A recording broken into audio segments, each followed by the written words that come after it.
Zelensky that Duffy told folks to not send the monies, the military aid, to Ukraine and to keep it on a need-to-know basis. I think there's other damaging information there, and I think documents need to be provided and witnesses need to be heard from, and they're the president's own witnesses. Rich Edson live in West Palm Beach, Florida, where the president is spending the holidays. Good morning, Rich. Hey, good morning, Leland and Molly. And President Trump is focusing more on the House Speaker who led the effort to impeach him, suggesting that somebody should primary House Speaker Nancy Pelosi and that she should focus instead on homelessness in California. She's tweeting, quote, "Crazy Nancy should focus on that in her very down district and helping her incompetent governor with the big homeless problem." Speaker Pelosi is withholding impeachment articles from the Senate, delaying a trial there. She's trying to force Republicans to agree to witness testimony, and congressional Republicans are just dismissing the entire process. They have no credibility on this whatsoever, and everyone can see that. It really is a charade, and for them to be bemoaning the lack of due process or procedure or protocol now is really just comical. The president says impeachment is a distraction from his presidential responsibilities. Democrats say the White House is stonewalling their investigation, and if administration officials did nothing wrong, they should have no problems testifying. The most important information available, the direct evidence, is being held from the Judiciary Committee and from the Congress. And the most important witnesses in this impeachment trial are being kept from the American people and not to be allowed to go forward and testify so that the people can hear the facts and that the jurors, the senators, can make a fair verdict based on all of the statements. Overseas today, a spokesman for Philippine President Rodrigo Duterte says the country is banning 2 U.S. senators, Democrats Dick Durbin and Patrick Leahy, from traveling there over provisions in the 2020 federal spending bill that sanction Philippine officials for detaining a government critic. The Philippine government also announced that it could enact visas for Americans who are trying to travel there, making it more difficult for Americans who want to go to the Philippines, and also that President Duterte will formally decline an invitation to come to the United States because the government says he had no intention of coming here anyway. Back to you guys. Interesting. That is an invitation that doesn't often get turned down. Rich Edson in West Palm Beach. Back to you as developments warrant. Let Nancy Pelosi hold the articles of impeachment, because the longer this drags out, the more swing voters and independents are coming to Republicans in droves. And I know some people think it's a bold statement, but I really do think we're going to take back the House in 2020. And I think that President Trump is going to win in 2020 because the polls are showing that independents are tired of impeachment. They think it's a sham, and they know this is a political hit job. That is Congressman Guy Reschenthaler on the story, in a pretty good mood, I have to say, predicting that Speaker Pelosi's impeachment strategy will backfire on Democrats in November, and Republicans will take back control of the House. I have Mark Thiessen here with me, a former White House speechwriter, a columnist for the Washington Post, a Fox News contributor. You had a chance to listen to the congressman make his argument. We know that ahead of the impeachment vote, there was a lot of concern among Democrats that this could hurt them in some of those districts where Trump won. Michigan, Pennsylvania, you know, those tough battleground states. Your thoughts on the congressman? Argument. Yeah, well, I definitely think it helps Donald Trump and it helps Republicans. I think they're definitely going to gain seats in the House. I think it's a stretch to say they're going to take back the House. Look, those 31 Democrats, polls show that 2/3 of voters in swing states who voted for Donald Trump in 2016 but then voted for Democrats in 2018, which is how those 31 Democrats got elected, plan to vote for the president in 2020. So they're not going to split their tickets. How many people are actually going to vote to give Donald Trump 4 more years and then vote for the Democrat who wanted to take that right away from them? So those guys are in trouble. The problem is there are 25 Republicans retiring, and so you'd have to win most of those Democratic seats and also hold the 25 seats. It's not impossible, but it's very unlikely. I mean, is it bold to make a prediction like that? Because elections can sometimes be all about predictions. Yeah, no, it's nothing wrong with making the prediction, and you got to swing for the fences, and it's not completely out of the realm of possibility, but it's a stretch. Yeah, shifting gears just a little bit. Earlier this week, after the lawyer for a House Judiciary Committee Democrats revealed in a court filing that lawmakers could pursue even more articles of impeachment against the president. I said, you know, are we now facing a rolling impeachment? It was as if Kimberly Strassel heard me. She wrote an entire article called Pelosi's Rolling Impeachment. And she kind of brings up a lot of these questions that I actually had. Among the things that she wrote, Republicans dismiss her tactic, but why would they assume she wants a trial? How much of a stall move is this on the part of Nancy Pelosi? Yeah, first of all, the first two articles of impeachment have worked out so well for them that they want to have more. I mean, come on. Look, I think I disagree with Kimberly, though I have enormous respect for her. I think that Nancy Pelosi has a gun to her own head and she's threatening to shoot, and Republicans should say, make my day. I mean, she has absolutely no leverage with Republicans. Republicans don't care, Senate Republicans, maybe Trump does, but Senate Republicans don't care when she sends them or if she ever sends them. And there are three reasons why it'll backfire on them. First, because the Democrats' own star legal witness, Noah Feldman, Harvard professor, says that unless they send the articles of impeachment over, they haven't actually impeached the president. So their side, their key witness says that they haven't actually impeached him. Second of all, the Democrats are delaying in the name of fairness. That argument gets weaker every week that goes by that the articles haven't impeached, because if you want unfairness, how about accusing the president of high crimes and misdemeanors and denying him a trial to defend himself? So, you know, they're going to lose the fairness argument if they don't send the articles over. And then finally, if you don't send the articles, it undermines the case for obstruction of Congress, because the idea that President Trump obstructed Congress is absurd. He went to the courts, the third co-equal branch of government, and so they're saying that that's obstruction of Congress. And the reason they couldn't wait for the courts was because the time was of the essence. We can't wait. We got to get this done. But now they're delaying. So all of a sudden they have all the time in the world. So the whole case for obstruction of Congress disappears if they don't send the articles of impeachment over. You know, here's just one quote from what Strassel had written. Mrs. Pelosi has understood from the start that the inevitable outcome was acquittal. There won't be 20 Republican votes to remove Mr. Trump from office, so why hasten the president's vindication?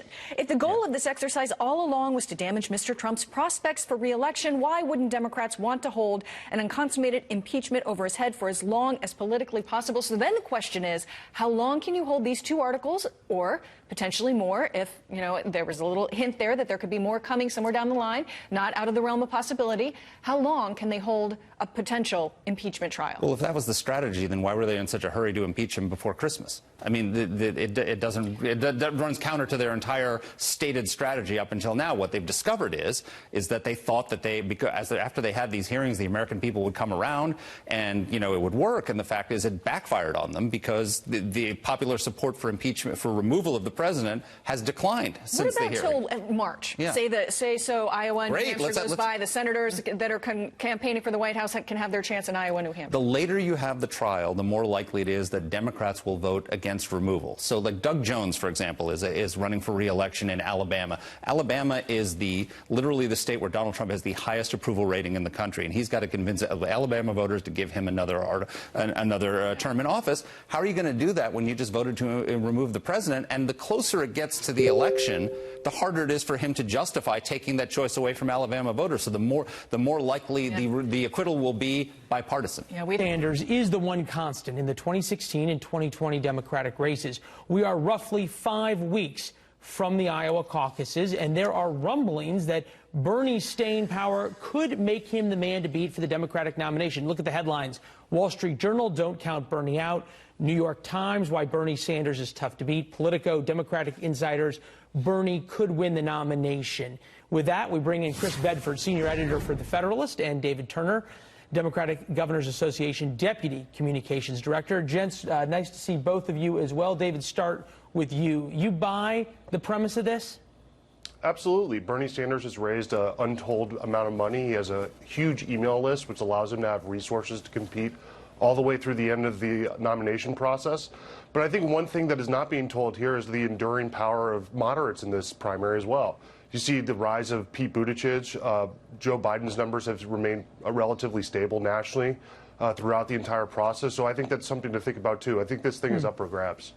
All right, we will get to the issue of moderates in a minute. Joe Biden would be on the top of that list nationally. Mr. Bedford, to you, the RCP average in Iowa for Democrats, Buttigieg 22%, Sanders 20%, Biden 18.8%. In New Hampshire, Sanders is on top. Obviously, in the national race, it is a very different look. The question, Chris, is this. What happens if you end up with different winners for Iowa, New Hampshire, and South Carolina, which is something that looks now, if it were held today, possible?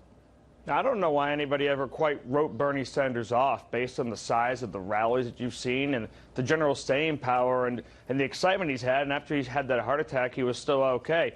The Democratic primary will be fine if it's split, Iowa, New Hampshire, and South Carolina. You still have some major states coming up. California will be an absolutely major playing ground for Democrats, of course, moving up in the primary calendar as it has.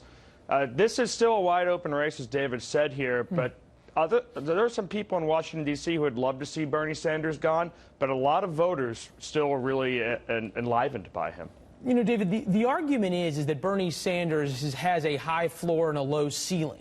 And you make the point that there's going to be some type of centrist candidate to come out. This is what the Wall Street Journal says about Mr. Biden. Joe Biden still leads national polls, but he may be a paper tiger. Most Democrats tell pollsters they haven't made up their minds. Mr. Biden has doddered in the debates and has been stained by corruption due to his role in the events leading to President Trump's impeachment. Does that make it easier for Bernie Sanders?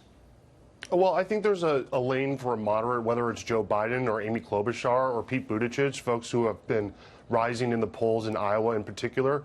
But one thing, as you pointed out, that people need to remember is only a quarter of Iowa caucus goers have made a decision to commit to a Democrat so far. So this, again, like I said, this race is still very wide open. I think you're going to see this race close in the final weeks, as it traditionally has before, and you could take that to the bank. Yeah, we have certainly seen things in Iowa change, and the fortunes of so many go with it. Now we look to Iowa as a swing state for the general. 2016, President Trump won. 2012, President Obama won. 2008, President Obama won handily over John McCain.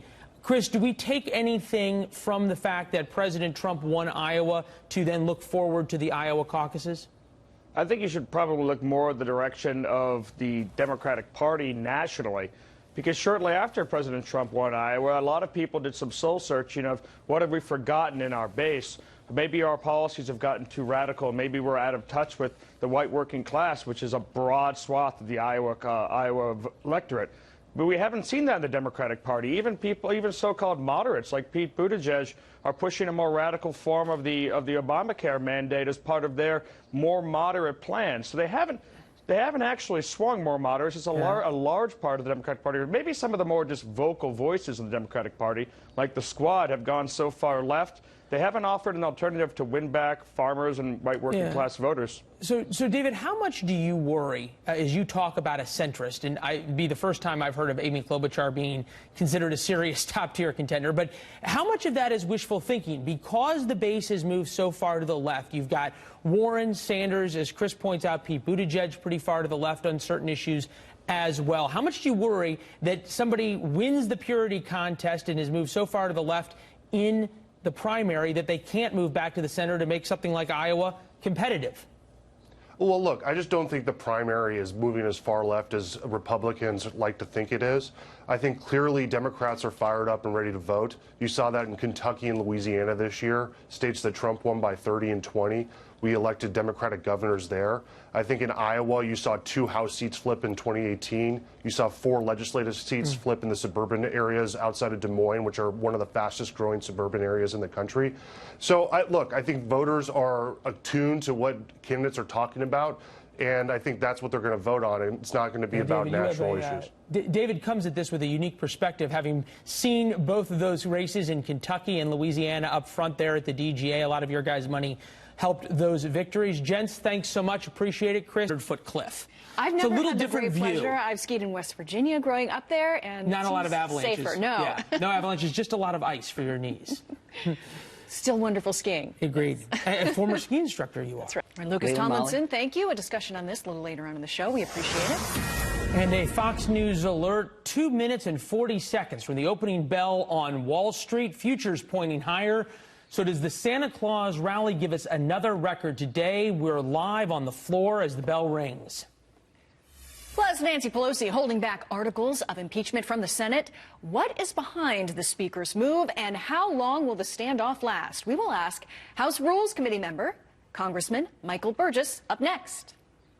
Keep running today. Jerry Willis is now on the floor of the New York Stock Exchange. What are traders saying, Jerry? Well, Leland, I got to tell you, people down here continue to be optimistic. We're opening at new records yet again. There is expectation that we may well close higher as well. And of course, as you mentioned, it's the Nasdaq doing so well, right through that $9,000 or 9,000 index level. What are the big stocks that led the way? It was Amazon, Apple, Tesla. Amazon having its best Christmas on record ever. And Apple, they're on track for their best year in a decade. So we're seeing some really interesting things going on down here. Of course, fundamental levels. Yeah, boy, what a difference today versus a year ago. And Peter Navarro saying he sees Dow 30,000 in 2020. Who knows if it will happen a little bit sooner or earlier in 2020 than not. Jerry Willis on the floor. We'll be back to you as the market continues. Thanks. Well, I think they need to see witnesses. I mean, this is the most serious offense that a president can be charged with, and he's been impeached. And the fact is there are at least 4 witnesses, Mulvaney, Duffy from OMB, Bolton, who could shed a lot of light on what the president actually did. Congressman Steve Cohen listing just some of the names that he hopes the Senate will. Pelosi have said that they're waiting on these articles, that they're working to ensure that there's a fair trial in the Senate. But there have been a lot of other theories floated by Republicans, by folks from the other side of the aisle that think that Nancy Pelosi is stalling for all sorts of reasons. So we're going to get your thoughts on why these articles are being held. Well, my first take is that they're holding the articles because they really had nothing in the first place. So they send them over to the Senate and it crashes and burns. The president is exonerated and they did not accomplish what they set out to accomplish, which was to politically harm the president at the beginning of a political year. So you think they're stalling, in essence, to continue digging, that they're hoping they find something more? Look, they had all the tools at their disposal on the House side. They met in secret, not just behind locked doors, but with armed guards outside the doors. They still haven't made all of the transcripts available to members of Congress. And according to House rules, any committee hearing is supposed to be, the transcript is supposed to be available to other House members, but they have not done so. And no one has asserted that these are classified briefings. Pelosi has known how to get under Trump's skin. Consider how Trump talked about how he wandered around alone at the White House last Christmas during the government shutdown. The president said just the other day he wanted a speedy trial. By holding on to the articles, Pelosi could deny the president his most prominent wish and essentially rent space in Trump's head. The president thought this would all be done by mid-January, not now. So is Pelosi pulling kind of like a Jedi mind trick? This is all about making the president wait, lingering this out, just getting into his head. What do you think about that idea? Maybe. Who knows what they're actually thinking, or if there are even any thought processes that are actually going on. But look, what are we talking about this morning? We're talking about the president. We're talking about President Trump. Anytime we're talking about President Trump, he's winning. So if they think they're playing a mind game or trying to get under Trump's skin, okay, great. But people are sick of this. The words I hear most often are mad, sad, and frustrated by the process that's taken so long in the House. And you know what? There are other things we could be doing that we are not doing, kind of underscored by the last-minute passage of that big trade agreement between the United States, Mexico, and Canada. I'm in Texas. Mexico is our #1 trading partner. The fact that that agreement was held up for almost a year because they didn't want to give the president a win on anything, and they wanted to occupy their time with impeachment, that, again, people are frustrated by this. Yeah, it'll be interesting to see when a trial actually begins, if it goes into January and February and into the 2020 election. Another thought is that the reason this is being held up is because it gives time for there to be some dissolutions in the ranks, Republicans to break up a little bit as it gets closer to the impeachment trial. And that cues the Alaska Senator Lisa Murkowski. She's known as an independent-thinking moderate. You know, she sometimes bucks the party line. She's done so in the Kavanaugh nomination, for instance, and as well as health care.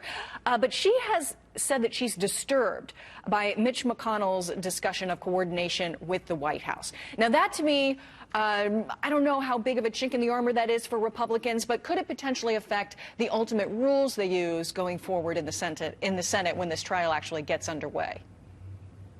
I honestly don't see how. The rules are going to be decided by the Senate, and correct. It is a 51 votes on the rule process as it comes over to the Senate.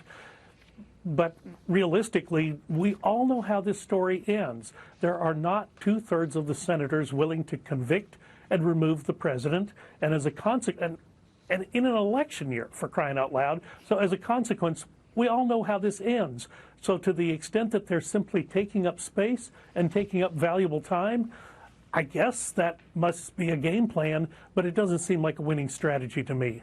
You know, we have spent a lot of time talking about this, and you talked about how there are many other things that Americans would like to be talking about. How do you get the focus back on that with this looming out there? You know, we're waiting till January 7th now till everything gets back in order in Washington and everyone comes back. You know, how do you get the attention back on the things that you want to talk about? Well, it does become hard. And look, it's going to be hard anyway because it's an election year, and people tend to play less well together during an election year if they're from opposite parties. So that's already the backdrop or the backstop of this.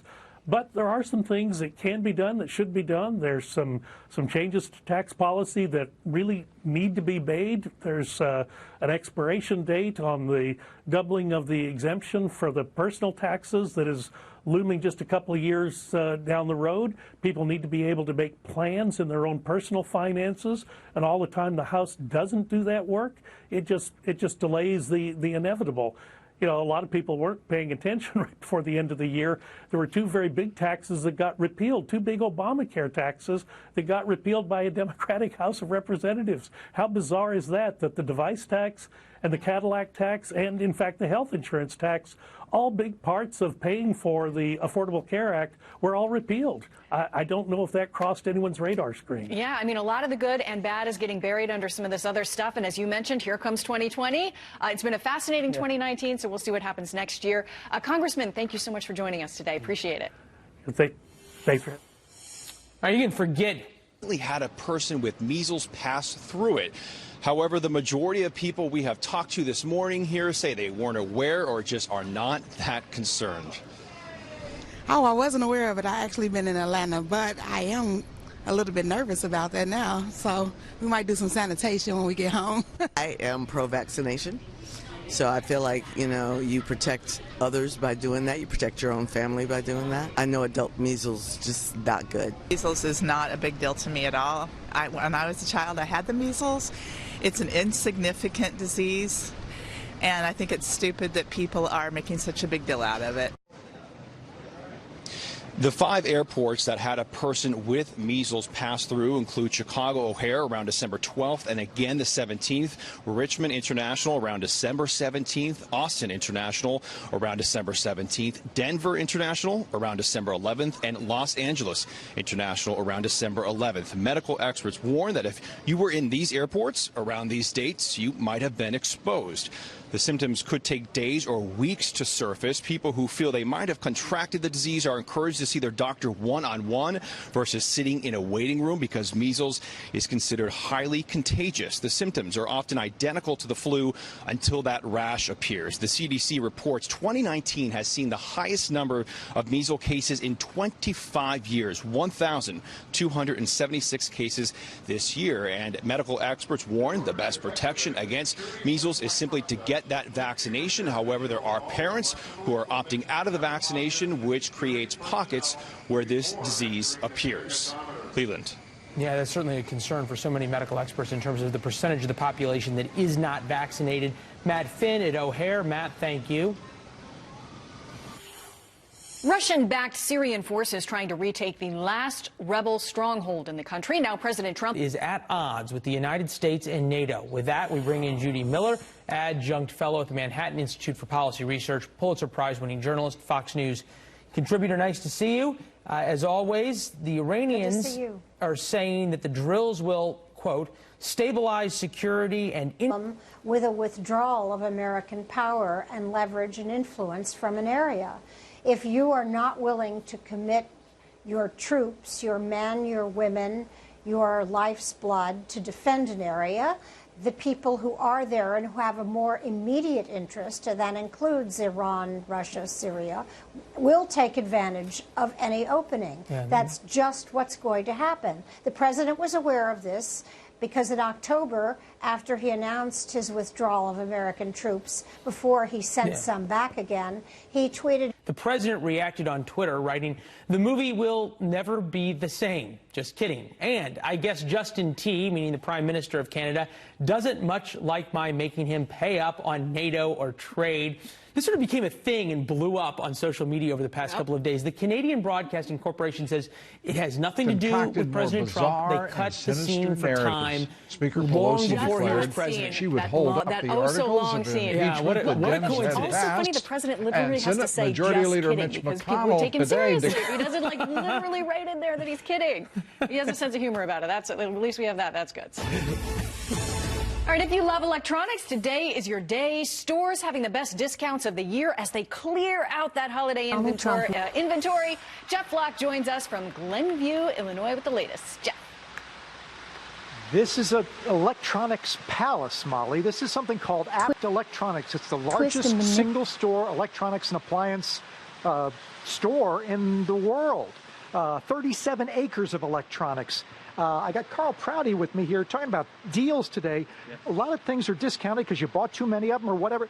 Cameras continue to be big, even though our phones have cameras. Absolutely, very popular. So this is a Nikon D3500, and we have a 2-lens kit that's on sale for $396 right now, which is a great promotion. Here's another one that looks like a Polaroid. This is the latest sort of a Polaroid, It's kind of like a Polaroid camera. You take a picture, and it's analog, so the picture's going to pop right out of the top here. Cool, very cool. I want to show you maybe the biggest deal today. Apple AirPods, right? Is that what they're called? Yes, Apple AirPods. Put them up on the screen because you have the lowest price in the country. In the country right now, they're on sale for $166. They're normally $200, and they come with the wireless charging case, which is a great feature. And the reason yours are so cheap is you bought too many of them, and that's what a lot of retailers are faced with today. We do have a lot of them in stock, so we want to make sure we pass on those great deals to all of our customers. And TVs too. These are over here TVs. These are open box TVs.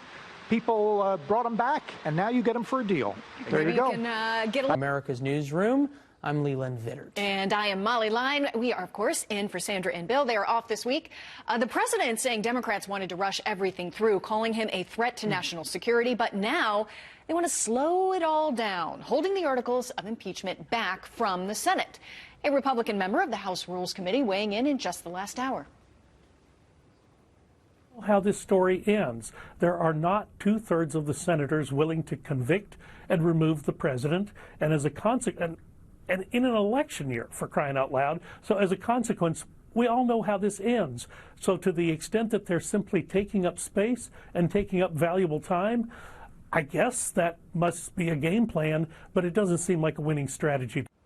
All right, well, we have Garrett Tenney. He's been tackling all of this from Washington for us. Garrett, good morning. Molly, good morning to you. The big reason Speaker Pelosi is holding on to the articles of impeachment is to try and leverage them for Democrats to have more favorable terms in the Senate trial, such as allowing subpoenas to be issued for additional witnesses and documents.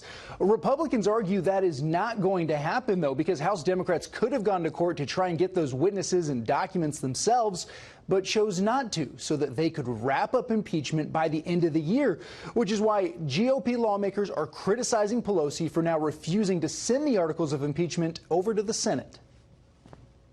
I think she's realized she's committed a terrible act of political malpractice, and I love the analogy somebody gave last week. She's currently holding a live grenade. They have pulled the pin out in impeachment. She's got it in her hand, and she frankly doesn't know what to do with it. I think she'll have to proceed, and I think we will have a trial. Pelosi decided to hold up the process after Senate Majority Leader Mitch McConnell said he is not an unbiased juror and would be working glove in hand with the White House in the president's defense. But even House Democrats concede that Pelosi will likely have to send over the impeachment articles to the Senate eventually. But they're hopeful this pause will have an impact on the trial. What I think it does is it tells Mitch McConnell and every senator that you do have an extraordinary obligation now as the sole judge and jurors of impeachment, as we have sent them over to them, and that please get your act together, show us the rules of the road, and then the articles will be coming to you. And we are told negotiations are continuing over the holiday recess, so we will likely see where things stand in about a week and a half when Congress is back in session. Until then, expect to see a lot more of this back and forth, of course, filled with holiday cheer. Yeah, a week and a half. You know, we'll take it. Now we're starting to think, you know, will this be February, March? Who knows? We are watching it, as are you. Thank you so much, Garrett Tenney. Appreciate it. Holiday cheer, perhaps not a lot of goodwill to the other side. Senator Chuck Schumer is keeping up the pressure on the terms of an impeachment trial in the Senate, renewing his demands for additional documents and witnesses to be included in the proceedings. The Senate Minority Leader sort of calling the president out, saying if he did nothing wrong, he should release the emails and let witnesses testify under oath. Guy Lewis is a former U.S. attorney who served with William Barr at the DOJ under the George H.W. Bush administration. Nice to see you, sir. We appreciate it. This feels like the good old, you know, if you didn't do it and you're innocent, you might as well give up all your rights argument. You know, it's interesting, Leland. I would put it back to Senator Schumer. Do you think it's fair to shift the burden to the accused? I mean, look, I know this is political. This is not a criminal trial, but I prosecuted a lot of cases. Can you imagine if I charged you, Leland, and then said, hey, listen, why don't you bring the evidence in? Why don't you bring the witnesses? Why don't you bring the documents and you can prove your innocence? I don't think that's fair. I don't think it's fundamentally what the Americans... Great point about whether this is a political process or a criminal process and sort of which rules of the road apply. Kimberly Strassel writing more on the lines of it being a political and court of a public opinion process. How long will this charade go on? As long as Democrats can get away with it, given their impeachment irregularities to date, it's not hard to imagine Mrs. Pelosi sitting on her impeachment articles through next fall's election campaign. That would deny Mr. Trump the ability to say he'd been acquitted, even as it assured a constant stream of negative, ever-evolving impeachment coverage. So the question to you is, does Nancy Pelosi sort of have the president on this? There's no legal way for him or, I guess, Mitch McConnell to force a trial, right? You ask a great question. I don't think there is a legal way to force the senators to try the case. However, I think the president, frankly, ought to take an aggressive approach here. If they don't move forward, file some kind of motion to dismiss, a motion to compel. Look, Schiff was forgive me real quickly. I've never known this president not to be aggressive. I think I think reasonable people on both sides can agree on that point. But your point's an interesting one. Where do you file this? You file it with the Supreme Court. They're going to order another branch of government to do something. You try to file it with the Senate. I'm unsure how that would work. I'd file it both with the Senate and with the United States Supreme Court. We know that if the matter did go to trial, that the Chief Justice would be presiding per the Constitution. So I would argue that he, as the judge in the matter, has jurisdiction. And just like, again, if I was a federal prosecutor, had the investigating grand jury hold the indictment, I didn't return it to the judge like I'm supposed to, I would go in front of the defense would certainly go in front of the court and say, dismiss this. It's a nullity. Okay. Well, so there is precedent from the criminal side versus from the political side. There's now this debate about whether or not the president is actually impeached if the articles haven't turned over. One of the Democrats' witnesses, a professor from Harvard, say until the articles are transmitted to the Senate, he actually isn't impeached. And now we have Jonathan Turley, who was on the other side of this in the House Judiciary Committee. He wrote, I testified against Trump's impeachment, but let's not pretend it didn't happen. Constitutional reality doesn't rest on the House sending the articles over to the Senate. He continues. Congressional Democrats' current posture may be too cute by half and is perhaps politically ill-advised, but any argument that they have entered a legal limbo by stalling the delivery of the articles to the Senate falls flat. The framers set a two-thirds requirement for conviction because it knew that some impeachments might be pure political exercises. It's a different standard for a distinct stage of this constitutional process. If I'm reading between the lines right, he's saying that your idea of trying to file a motion to dismiss doesn't really hold a lot of water. Well, I agree with the professor that the impeachment proceeding, the impeachment document is valid, though it's not been delivered to the Senate to proceed forward with a trial. I agree with that part. But I sort of disagree with those who think that they're just trying to posture to get some an additional witness or an additional document. Frankly, I think that, again, Schiff was a former AUSA, a federal prosecutor. So you disagree that that's what Democrats are trying to do, or you just don't think the tactic is the right thing or the way the framers envisioned it? Good question. I think that the Democrats are looking for additional evidence. They know, Leland, that this document, that this charge is dead on arrival when it gets to the Senate. So what do as a federal prosecutor? You continue to gather evidence. You wait for the president's tax returns. You look for McGahn's testimony when if and when it becomes available. You try to build your case. So we heard about this possible push by the committees to have McGahn testify. Conceivably, if executive privilege was overruled by the courts, that would have at least the opportunity for Mick Mulvaney and John Bolton to testify. It would be part of either of those cases. How long does something like that take to work its way through the courts? See, that's where the problem comes in for the Democrats. And maybe this is part of their strategy, as you reported just a moment ago. It's going to take a while. It's going to take months and months. Yes, you can ask that it be expedited, but even on a fast track, Leland, it's going to take this summer. Wow. But maybe that's what the strategy is, just to leave this thing hanging out there. That puts us through to the conventions, conceivably, for both the Democrats and the Republicans. Mr. Lewis, appreciate your service to the country and your time here today. Thank you. Yes, sir. Good to see you, sir.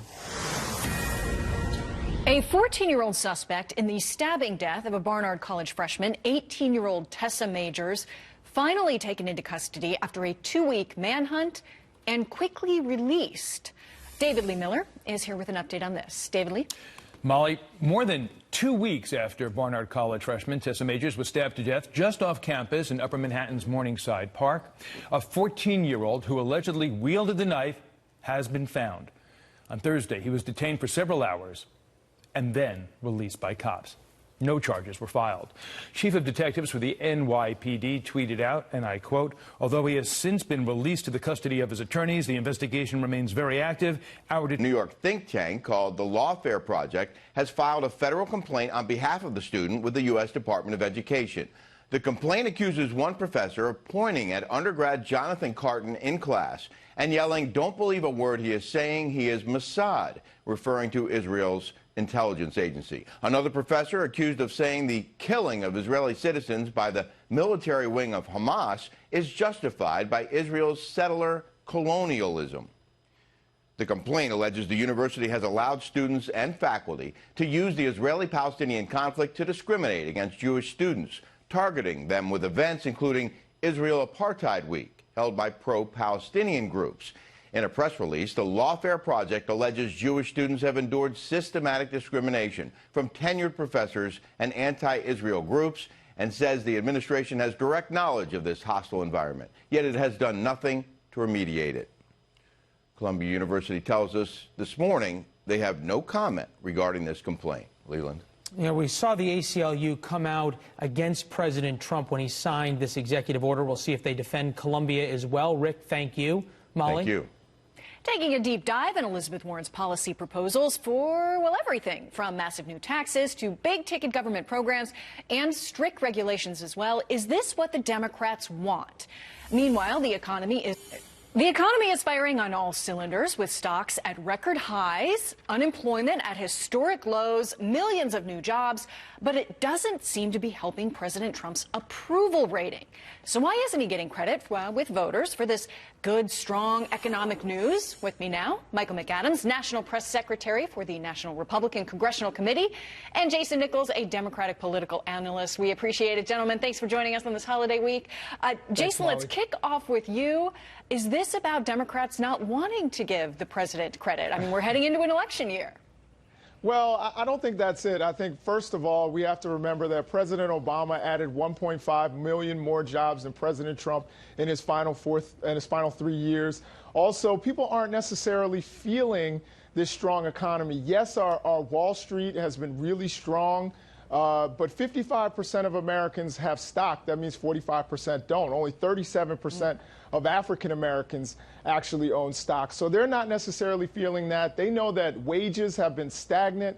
They are dealing with things like medical debt and education debt, and they want people who are going to address that. And President Trump seems to be more focused on Wall Street than on Main Street. And I think that's one of the reasons why he's not getting the credit that in some ways he does deserve. Now, Jason, you raised some interesting points there, and bringing in Michael, he's talking about people, if you're not feeling the great economy, then maybe you don't give the president much credit for that if you're one of those folks that has yet to join the wage growth that we've been seeing. And I think the economy is booming, Jason. Unfortunately, today it came out that lowest wage earners have seen the biggest wage increase over the last year. And that just goes with the lowest unemployment in history. We've seen the stock market continue to set record highs. And everything for President Trump is pointing to a booming economy.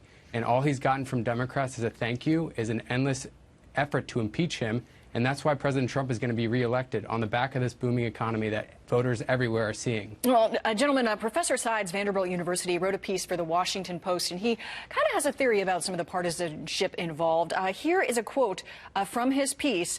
Republicans and Democrats today, for instance, evaluate the economy more favorably when their party controls the White House.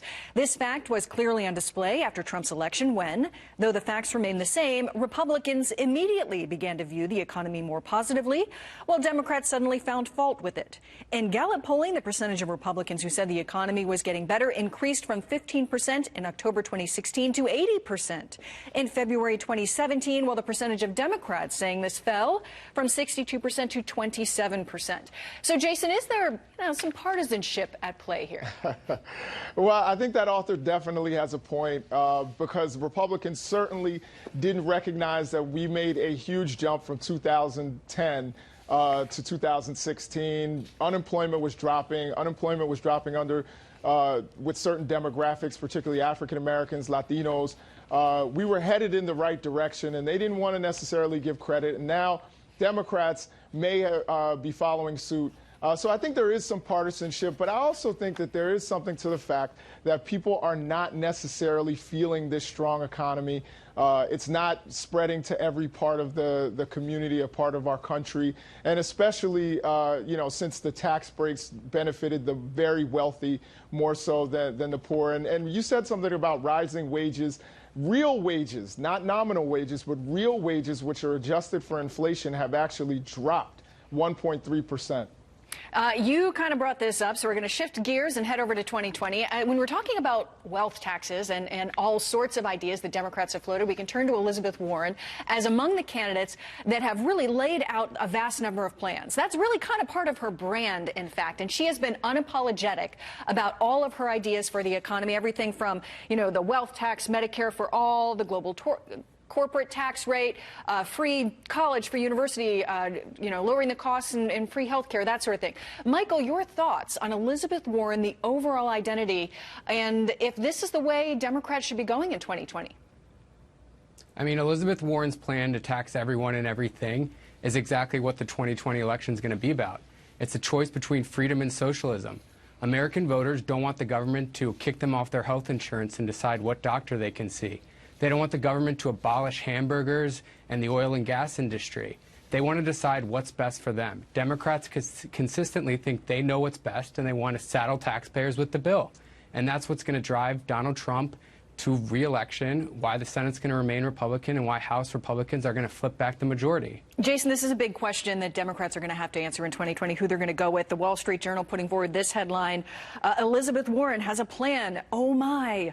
And then, in essence, they kind of lay out this long, long list. Your thoughts as we head into 2020, are the Democrats going to have to really kind of clearly say if this is the direction they want to go, or go with perhaps one of the more moderate candidates that are out there in the field right now? Well, I think what we need are big ideas and bold ideas, and that's what captured the White House for Republicans. It was a guy who said, we're going to build a wall that's 100 feet high and 30 feet deep, and they won't be able to build tunnels through it, and all this kinds of stuff that obviously didn't come true. But he hit on his base. He got them excited. He had big, bold plans, big, bold ideas, and I think that's what the Democratic Party needs. And then we'll, once we've captured the White House, we can actually start to work through trying to make them happen. Some will, some won't. But I think you don't capture the imagination of your electorate without having bold plans. And I think that's what Elizabeth Warren and Bernie Sanders bring to the table. And Michael, a final word from you, our last response. Go ahead. The voters want nothing to do with big, bold plans that tax them into oblivion and have the government make basic. Coming to Republicans in droves. And I know some people think it's a bold statement, but I really do think we're going to take back the House in 2020. And I think that President Trump is going to win in 2020 because the polls are showing that independents are tired of impeachment. They think it's a sham, and they know this is a political hit job. Texas Congressman Ron Wright is member of the House Foreign Affairs Committee, joining us now. Sir, appreciate it. Really win back the House? Absolutely. I think Guy's right. And certainly the Democrats are doing everything they can to help us, not just with impeachment, but so many Americans now know just how radical some of the Democrats have become and where they want to take the country, and that is not where the American people want to go. Reasonable people on both sides of the aisle can agree that Nancy Pelosi is one of, if not the shrewdest political operator in Washington, D.C. Does she just have this all wrong? Because the way you're talking, it's like Democrats are voluntarily committing political suicide. They don't seem to think they are. I think to a great extent she's been forced into this by the more radical elements of her party and the liberal base of her party. I don't think, if you look at comments earlier in the year where she said it would have to, any impeachment would have to be bipartisan, and of course this was not. And what happened later in the year, you see two different perspectives of Nancy Pelosi. Let me ask you this. So I think to a great extent she was forced into it. Are you worried there's a little bit of hubris in this, of just continuing to say that somebody who is as skilled and has the track record she does, especially when it came to last year with the government shutdown and getting the best of President Trump on that, that maybe we as Republicans aren't seeing the whole playing field? Well, I think we probably aren't. But if you look at, you brought up the shutdown. You know, that's one of two bookends, and it wasn't just totally against Trump, because it backfired on her to the extent that people are going to remember we started this term in Congress with a partial government shutdown, ended it with impeaching the president, and in between those two bookends was a political circus that the Democrats have very little to show for. Well, they have USMCA to show for it. That was the final act, and that is a win for Trump. That's a big win for the president. He certainly is trying to do that. This is what Kimberly Strassel had to say in the Wall Street Journal about this issue. Republicans dismissed Speaker Nancy Pelosi's refusal to transmit the impeachment articles to the Senate as a weak stunt. They do so at the peril of both the Constitution and President Trump. Senate Majority Leader Mitch McConnell may be a master tactician, but Mrs. Pelosi is no slouch. What worries you about the Republican tactic in this? How does this go wrong for Republicans? Well, first, I read that piece and I agree with her. This is much more than bluster with her. The Constitution is clear. The House cannot dictate process for the Senate, and the Senate can't dictate a House process. What they're trying to do, she and Schumer are trying to set the stage to convince the American people, once there is a trial, that it's illegitimate, and that the verdict, which we all know is going to be exoneration, is also illegitimate. So that's why she's doing this, and she's going to hold up those articles as long as she deems it necessary or beneficial to Democrats and it hurts Trump. Do you worry that it simply will stop any and all progress in the House until this gets resolved? Well, I think it's going to be very difficult to see any bipartisan work in the House. There are people on both sides of the aisle, myself included, who want to work with others to get things done to solve problems here in this country, and we can't because of the petty politics we've seen in the last year, and will now continue into the new year. It's funny you say that, because you had impeachment on one day and you had USMCA, which was a bipartisan agreement. A lot of Democrats voted for it. A couple of days later, and somewhere in the middle of that, you guys agreed to spend a whole lot more of our money than we got. I voted against that, by the way. You voted against spending more of our money? I sure did. And a lot of us did.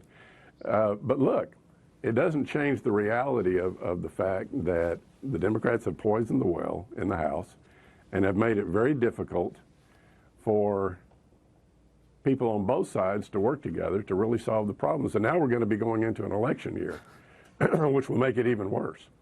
I'll give you this. Where is it that Republicans, if Nancy Pelosi thinks she has something here and has the tiger by the tail, is there anything that Republicans can do other than what you're doing, which is coming on TV and talking about it, and we've seen senators do the same thing, to move this process along? Or are we just is the rest of the country in limbo while you all play politics in Washington? Well, I think what should happen in the Senate, and that's where the answer ultimately is going to lie, is they should go ahead and have the trial, whether she passes those articles on or not. Go ahead and hold the trial, exonerate the president, and let's get this over with so we can get to work for the American people. Interesting. Guy Lewis, a former U.S. attorney, had a similar proposal of the president coming in and trying to file something or ask the Senate to dismiss the charges, a la motion to dismiss in the court.